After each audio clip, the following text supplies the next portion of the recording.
You've been performing for so long, you forgot who you were before the applause. You don't need a new identity. You need to come home to the one you abandoned. It's time to change the narrative.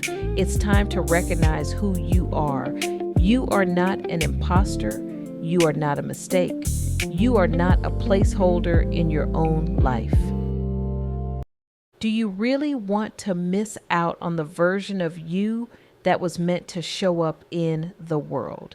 If you are listening to this podcast, chances are you don't want to miss out, but staying comfortable requires less effort. And let's just make it plain, it requires zero risk to stay comfortable. And that is exactly why so many people do it. That is exactly why so many brilliant, gifted, capable people choose the familiar ache of staying small over the terrifying and beautiful uncertainty of becoming who they were always supposed to be. I want to talk to you today about the nagging feeling you will get once you finally start to see the root cause of what contributed to your imposter thoughts. Because once you see it, you cannot unsee it. And that is not a curse. That is the beginning of everything. Here's the truth that nobody wants to say out loud. Some people will see it, acknowledge it, and still choose to live with it for the rest of their lives. I have encountered people who have done the work, who sat down, got honest with themselves, and once they realized they were being fed imposter thoughts, once they realized they were being gaslit by a member of their own family, someone they loved, someone they trusted, someone who was supposed to pour into them, they decided to just live with the pain instead of advocating for themselves. And I want to be careful here because I am not judging that choice. I understand it, but I also need to be honest with you about what that choice costs. I have seen people play it small for decades because they made a decision at some point that keeping the peace in a relationship mattered more than keeping the promise they made to themselves. And somewhere along the way, they forgot they ever made that promise at all. Here's what I need you to understand about the people in your life who have been blocking your progress. They do not always look like villains. That is the part that makes it so hard to see and even harder to accept. They look like your mother. They look like your best friend of 15 years. They look like the sibling you grew up with, the mentor you admired, the partner you built a life with. And because of who they are to you, because of the history and the love and the loyalty you have invested, you gave them access to your narrative. You let them be a narrator in your story without ever auditing what they were actually writing. And some of them, not out of malice, but out of their own unhealed wounds, have been writing chapters that were never true about you. But then something shifts. Maybe it is a conversation that goes sideways one too many times. Maybe it is a moment where you share an exciting opportunity, and instead of celebration, you get skepticism or silence or a subtle but cutting remark dressed up as concern. Maybe it is the pattern you finally let yourself see after years of explaining it away. And in that moment, something in you wakes up. Not with anger, not necessarily, but with clarity, a clarity that is quiet and devastating and undeniable all at the same time. You see it. And the moment you see it, the game changes forever because you cannot go back to not knowing what you now know. You cannot unknow it.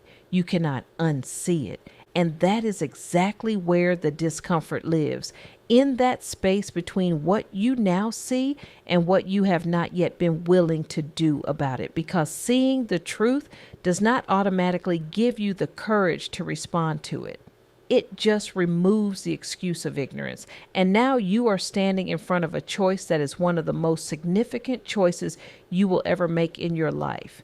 Do I honor this relationship as it has always existed? Or do I honor the version of myself that is trying to emerge? Do I keep the peace or do I tell the truth? And I want to be clear. Rewriting your story does not always mean burning the relationship down, but it always means changing the terms. It always means you stop letting someone else hold the pen. I have talked to so many people who knew. They knew.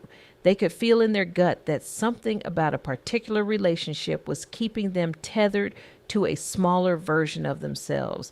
They felt it every time they had a win they were afraid to share.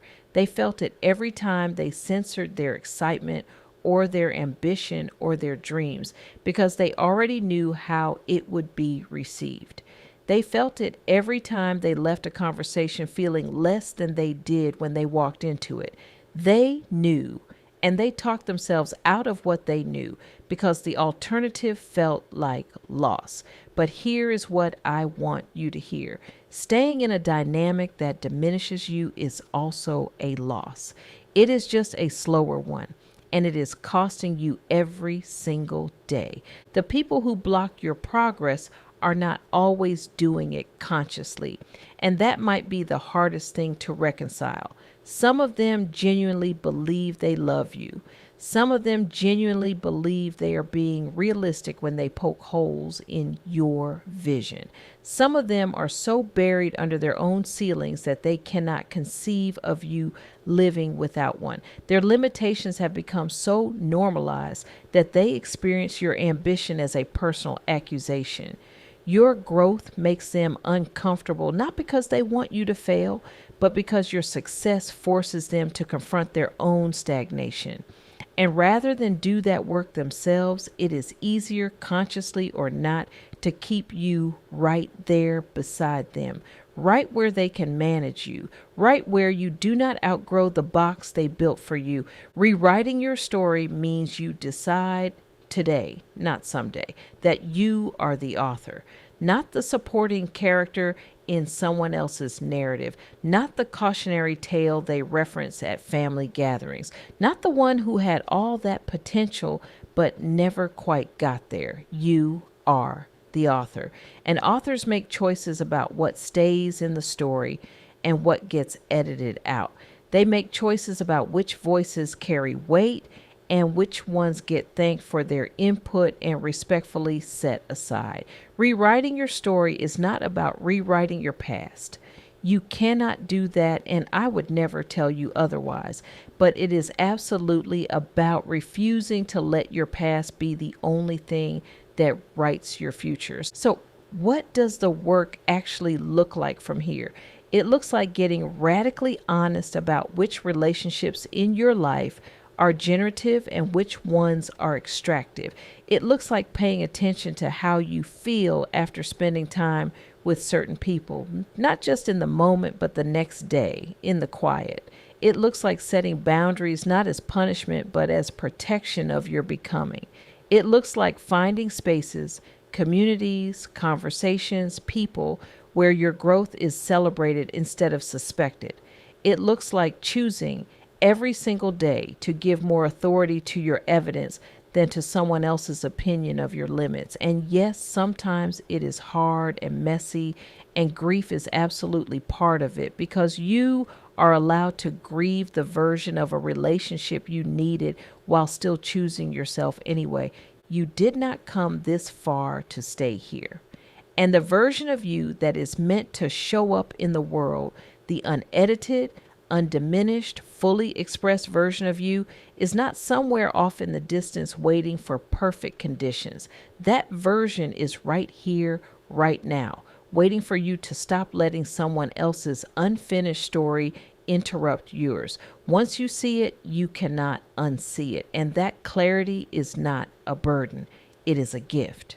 It is the moment your real story begins. So pick up the pen. You have chapters left to write that nobody has ever read, and the world needs to hear them. Before you go, the Impostor Phenomenon Guide is a free digital workbook designed to help you recognize self-doubt, reclaim your confidence, and own every accomplishment you've earned. No fluff, no toxic positivity, just real tools that work.